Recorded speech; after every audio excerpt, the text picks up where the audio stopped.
इस वीडियो के कंप्लीट होते होते आप समझ जाएंगे पावर ऑफ कंपाउंडिंग कैसे हमारे पैसों पर वर्क करती है। और इसके साथ ही साथ आप जानेंगे एक मिडिल क्लास इंसान कैसे ईएमआई के ट्रैप में आकर के फंस जाता है। एंड पॉइंट नंबर थर्ड, आप यह भी जानेंगे स्टॉक मार्केट के अंदर कैसे पावर ऑफ कंपाउंडिंग वर्क करती है। हम स्टॉक मार्केट की पूरी नॉलेज ले लेते हैं लेकिन हमें फिर भी नहीं पता चलता कि आखिर कंपाउंडिंग कैसे काम करती है। तो इस वीडियो के अंदर हम इन्हीं सारे सवालों का जवाब देने वाले हैं। वीडियो को लास्ट तक देखना।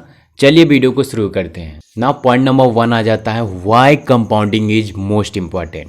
कंपाउंडिंग इतना ज़्यादा ज़रूरी क्यों होता है? देखिए, कंपाउंडिंग में एक वर्ड आता है जो कि बहुत ही फेमस वर्ड आता है, इंटरेस्ट के ऊपर इंटरेस्ट। अब जो इंसान इंटरेस्ट के ऊपर इंटरेस्ट को समझ जाता है वो बहुत पैसा कमाता है, लेकिन जो इंसान इस चीज़ को नहीं समझ पाता वो अपनी पूरी लाइफ रिग्रेट करता है और कंपाउंडिंग की असली मैजिक को नहीं उठा पाता है। हम एक छोटा सा एग्जांपल लेते हैं जिसकी सहायता से आप समझ पाएंगे एक मिडिल क्लास इंसान कैसे ईएमआई के ट्रैप में आकर के पूरी लाइफ स्ट्रगल करता है। तो एग्जांपल हम लेते हैं चिंटू का। चिंटू की नई नई शादी हुई है। चिंटू मिडिल क्लास फैमिली से बिलोंग करता है।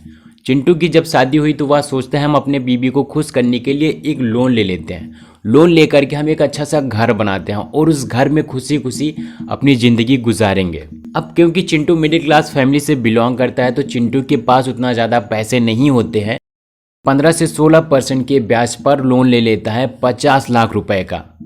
और लोन लेते समय एक ही चीज़ चिंटू बोलता है, मैं यह लोन किसी भी स्टेज में आकर के नहीं पे करना चाहता हूँ। मैं चाहता हूँ कि मैं 20 साल में धीरे धीरे इस लोन को पे करूँ, क्योंकि मैं ज़्यादा लोड नहीं लेना चाहता हूँ। चिंटू को शायद यह बात पता नहीं थी कि 50 लाख रुपए का लोन अगर हम 20 सालों तक पे करते रहें तो हमें 2.5 करोड़ रुपए का अमाउंट पे करना पड़ेगा। ऑलमोस्ट 5 गुना अमाउंट उसे पे करना पड़ेगा। आपने देखा कि लोन वाले भैया किस प्रकार से चिंटू को पावर ऑफ कंपाउंडिंग के मदद से चूना लगा करके चले गए। चिंटू को ये लग रहा था कि हम ज़्यादा समय तक उस अमाउंट को पे करेंगे जिसकी वजह से हमारे ऊपर लोड नहीं आएगा, लेकिन कहीं ना कहीं चिंटू को ये नहीं पता था कि इतने समय तक अगर हम अमाउंट पे करते रहेंगे तो कितना ज़्यादा अमाउंट हो जाएगा। तो इस चीज़ का हमें ज़रूर ध्यान रखना चाहिए। नाउ पॉइंट नंबर 2 आ जाता है, रूल ऑफ 72। अब कितने टाइम में हमारे पैसे डबल होते हैं ये रूल हमें सिखाता है। ये रूल हमें बताता है कि कितने टाइम में हमारा कितना % अमाउंट डबल हो जाएगा। तो इस चीज़ को हम समझते हैं। इसका बहुत ही बेसिक सा फॉर्मूला आ जाता है, number of years equal to 72 divided by annual interest rate. मतलब हमें अपने इनकम को डबल करने के लिए एनुअल इंटरेस्ट रेट को 72 से डिवाइड करना होगा और इक्वल टू जितना साल आ जाएगा वहीं हमें पता चलेगा कि इतने साल में हमारा अमाउंट डबल हो रहा है। तो इस चीज़ को हम समझते हैं विथ एन एग्जांपल कि फॉर एग्जांपल म्यूचुअल फंड के अंदर आपको 12% का एनुअल CAGR मिला, तो हम कैसे निकालेंगे? 72 को हम भाग दे देंगे 12 से, इक्वल टू 6 आ जाएगा। तो मतलब कि 6 सालों में आपका पैसा डबल हो रहा है। अगर हम बात करें सेविंग अकाउंट में आपको 4% का एनुअल इंटरेस्ट रेट मिल रहा है तो कितने टाइम में आपके पैसे डबल होंगे? हम 72 को भाग दे देते हैं 4 से तो फिर 18 आ जाता है। तो 18 साल में आपके पैसे डबल हो रहे हैं सेविंग अकाउंट के अंदर। अगर इसी प्रकार से एफडी में आपको 6% का इंटरेस्ट रेट मिला तो हम कैसे करेंगे? हम 72 को भाग दे देंगे 6 से, इक्वल टू 12 आ जाएगा। तो 12 सालों में एफडी के अंदर आपके पैसे डबल हो रहे हैं। इस प्रकार से हम अपने पैसों को डबल करने के लिए यूज़ द रूल ऑफ 72 का यूज़ कर सकते हैं। Now point number 3, difference between simple interest and compounding interest. एक सिंपल इंटरेस्ट में और एक कंपाउंडिंग इंटरेस्ट में क्या डिफरेंस होता है, एक चार्ट के माध्यम से हम इन सारी चीज़ों को समझते हैं। ओके, तो जैसा कि आप अभी स्क्रीन पर देख सकते हैं हम बात करने वाले हैं 2 तरीके के इन्वेस्टमेंट की। पहला जाता है कि आप अगर सिंपल तरीके से इन्वेस्टमेंट करते हो तो आपको क्या रिटर्न्स मिलता है। दूसरा, अगर आप कंपाउंडिंग का यूज़ करके इन्वेस्टमेंट करते हो तो आपको क्या रिटर्न्स मिलता है। हम बात करने वाले हैं 5 ईयर्स की। अगर आप 5 ईयर तक इन्वेस्टमेंट करते हो, वो भी 10,000 रुपया, आप इस 10,000 रुपया को अगर 5 ईयर तक इन्वेस्टमेंट करते हो तो आपको क्या रिटर्न्स देखने को मिलता है, हम ये चीज़ समझते हैं। और अगर हम रिटर्न्स की बात करें तो यहाँ पर हमने 10% का रिटर्न कैलकुलेट किया है। तो आप देख सकते हैं, आप अगर 10,000 रुपये एक साल में इन्वेस्टमेंट करते हो तो उसका 10% आपको 1,000 रुपये मिलता है। इसी प्रकार से अगर आप 5 सालों तक इन्वेस्टमेंट करते हो तो आप 10,000 रुपये तक इन्वेस्टमेंट करते हो एंड जो आपको रिटर्न्स मिलता है टोटल आपको 5,000 रुपये का रिटर्न देखने को मिल जाता है। ये होता है सिंपल तरीके से इन्वेस्टमेंट, अगर आप सिंपल तरीके से इन्वेस्टमेंट करते हो तो। एंड दूसरी तरफ आप देख सकते हैं हम बात करने वाले आप कंपाउंडिंग तरीके से अगर आप इन्वेस्टमेंट करते हो तो आप 10,000 रुपये इन्वेस्टमेंट करते हो जहाँ पर आपको 10% का रिटर्न मिल रहा है, तो पहले साल में आपको 10,000 का 10% यानी कि 1,000 रुपये का रिटर्न मिला। आपको ये जो 10,000 रुपये का रिटर्न मिला हुआ था उसका 1,000 रुपया अब ये जो अमाउंट होता है ये प्रिंसिपल अमाउंट में ऐड हो जाएगा, जिसे हम कहते हैं कंपाउंडिंग तरीके से। अब हम दूसरे साल की बात करें तो यहीं 11,000 रुपये पर आपको फिर से प्रिंसिपल अमाउंट के अंदर इंटरेस्ट ऐड हो जाएगा 10,000 रुपये का, तो हम कह सकते हैं 12,100 रुपये आपका ऐड हो जाएगा। इसी प्रकार से आपको इंटरेस्ट के ऊपर हर साल इंटरेस्ट मिलता चला जाता है, जो कि 5 सालों के बाद अगर आप इस चीज़ को कैलकुलेट करेंगे तो 16,105 रुपये हो जाता है। और वहीं पर सिंपल तरीके से अगर आप इन्वेस्टमेंट करते हो तो मात्र 10,000 रुपये होता है। तो डिफरेंस कितने का आया? 6,105 रुपये का डिफरेंस आ गया।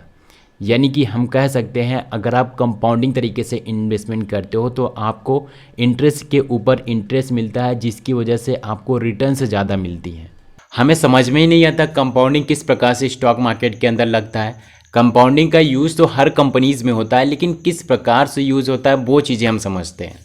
अभी आपने एग्जाम्पल में देखा कि किस प्रकार से प्रिंसिपल अमाउंट के साथ ही साथ आपको इंटरेस्ट के ऊपर इंटरेस्ट मिलता है, जिसके माध्यम से आपकी वेल्थ कई गुना ज़्यादा बड़ी हो जाती है। और हमने चिंटू के केस में भी यह एग्जाम्पल समझा था कि चिंटू ने जब लोन लिया था तो इतना अमाउंट पे करने में इतने सालों में किस प्रकार से पावर ऑफ कंपाउंडिंग का यूज़ हुआ था। तो इन सारे सिनेरियो को अगर हम कैलकुलेट करें तो हमें दो चीज़ें समझ में आती है।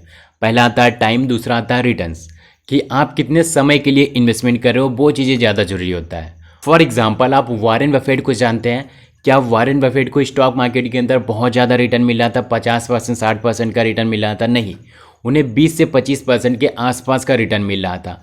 तो इतनी बड़ी वेल्थ उनकी कैसे जनरेट हो गई है? इतनी बड़ी वेल्थ इसीलिए जनरेट हो गई है क्योंकि वो अपने अर्ली स्टेज से ही इन्वेस्टमेंट करना स्टार्ट कर दिए थे। जब उनकी एज 9 से 10 साल थी तभी से वो इन्वेस्टमेंट करना स्टार्ट कर दिए थे। वॉरेन बफेट को 60 साल के बाद ही इतना तेजी से ग्रोथ क्यों मिला? उसके पीछे का क्या रीज़न था?